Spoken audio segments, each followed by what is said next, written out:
what are the common mistakes that you see? And Yes. What are the common the mistakes you see? mistake is not following the advice from above.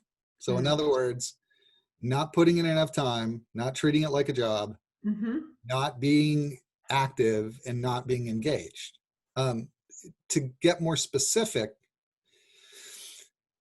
I don't think, I don't really believe that students are just lazy. I really don't see them as lazy at all. What I see them as is overcommitted.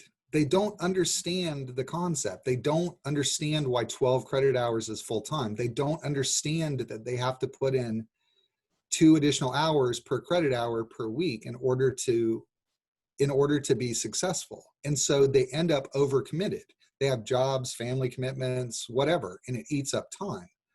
I rarely talk to a student who comes in and says, I'm struggling in the class, and has enough time to actually do the work. It's almost always because they have no time to do the work.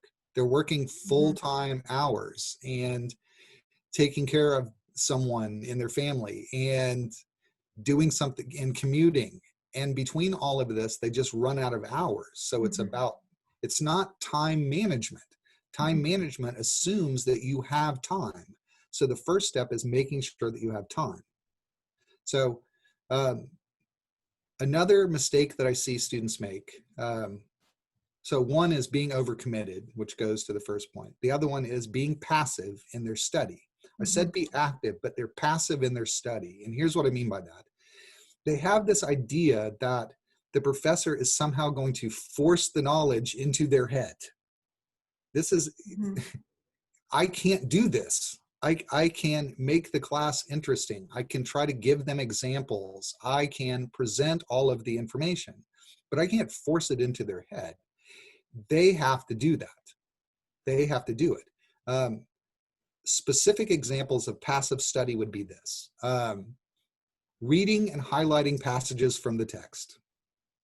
If you are reading and just using a highlighter or electronic highlighter to highlight passages of text, that's not active. That's passive. You're not doing anything with that information.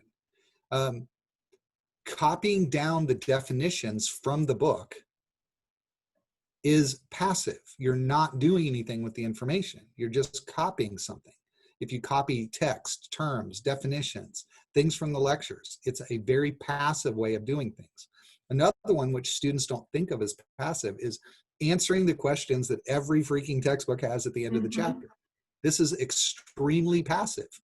You are answering the question, but students don't even write down the answer to the question. They don't do any of that. They just go, oh yeah, I know that, and then they move on. Mm-hmm. If you want to be active, right, you have to do something with the material. Create your own examples. Don't just use the examples from the book. Instead of answering the questions from the end of the chapter, write your own questions based on the material. Don't just copy the information, organize the information in some way. So do something with that material.